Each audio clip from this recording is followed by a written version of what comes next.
a jombata landama mi nyande go ene a jombata mi nyiiɓi e deƴƴere leypide e jemma hulɓiniɗo mo jalbata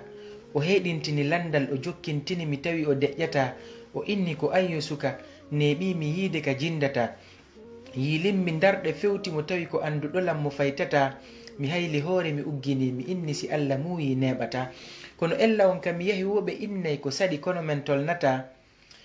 mi jindi ha mi nandi e ko weela wayla waylita goreɓe am fo no kenkita jalkita noddalan jonkata ene a yewtatalan ko honno mi gerdata o innita maapo miɗo mari yewtere aru hiɗa noddita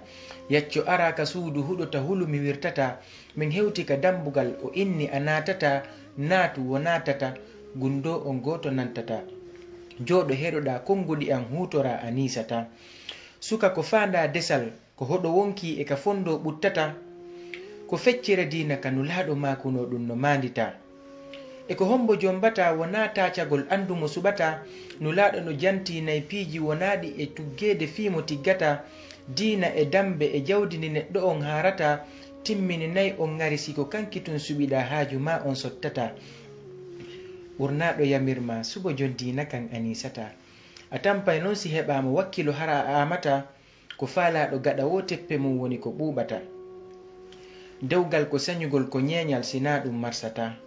subagol e siraɓe kelɗuɓe no hani aray cenɗe buy ka nafata tawde njuuri dewgal no araka jilli e ko rijji e ko haɗata no woniri non ɗa wona ka a ɓirata kono a wonata ka a ɓirtata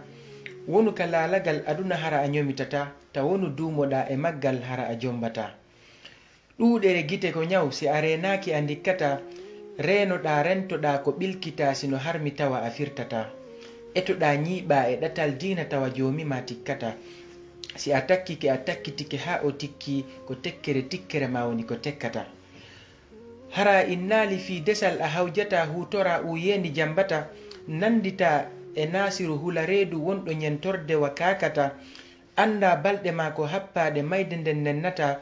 ajara ha jaka e ko furemo jombali ko ɓiññata emo yahayle ka artata yo yooɓo ko lannata njoɓa no fuɗɗori geɗaljo mo yeddata nel dowoma baraji hara taƴodirta e si arano on kadi naati ta innuɗin mo on natata tataɓo ha hewtanayaɓo dina ma kan haɗata kono hattuka goto sina ɗum an e ñiƴa maɗen on nawidata waaji ngun gasi mi fodi mo hutorgol ɗum mi wopata hande kadi himmel yolbata wona kadi faale lellata balɗe feƴƴi jonte yiili e lebbi ɗi mi lintata mi arti yidugol o mawɗo mi tawimo ka o fiinata o jaɓɓilam mi hollimo ɓaawo nde min jaɓodiri hiwrango ngo tultata dimɗe waaju ngon ɓendi hewtika mi tettata ko teddungal emo peera an taƴama e asewe si Allah muuyi tultata hari komi landete si miɗum mari nama mo lellata hande komi landete ko fi mariyama mo yeddata o ɓurɗo ramata e aissata ka hawtita siɗa faala a watta famata ta junnu miijo ko gonga mi yewti mi haajaka si a famata o welti o jokkintinni du'aji si Allah jaɓi ɗi o ruttata ko aymo jombali ta taƴo ko Allahu o wallata. Assalamu aleykum wa rahmatullahi wa barakatuh.